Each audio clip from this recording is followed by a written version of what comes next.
ইনশাল্লাহ আর বিসমিল্লার মধ্যে কে জয়ী হলো সেই গল্প বলে আসেন। আসসালামু আলাইকুম।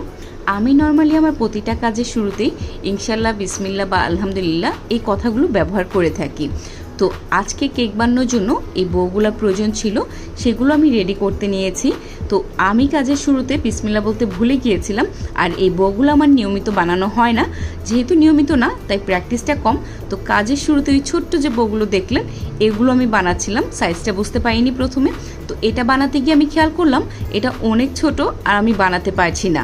তো তখন আমার হঠাৎ করে মনে হলো আমি বিসমিল্লাহ বলিনি, তাই এই জন্য একটা বারবার আমি রিপিট করছি, তারপর আমার কাজটা হচ্ছিল না। তো তখন আমার মনে হলো আচ্ছা এবার ইনশাল্লাহ বলে দেখি তো এইবার কি পারা যায় কি না। তো তখন আমি ইনস্ট্যান্ট মনে মনে ইনশাল্লাহ বলে নিলাম যে এইবার আমি পারবই। তো ফাইনালি কিন্তু সত্যি কথা আলহামদুলিল্লাহ আমি সেবার পেরেছিও। তারপর আমি সবগুলো শেষও করে রেখেছি, আর তারপর আবার বড় সাইজগুলো বানিয়ে এই তো কেকটাকে ফিনিশিং দিলাম। তো যাই হোক, ইনশাল্লাহ, বিসমিল্লাহ, আলহামদুলিল্লাহ বা আরবি সবগুলো শব্দই কিন্তু প্রয়োজনীয় আমাদের প্রতিটা জীবনের প্রতিটা কাজেই।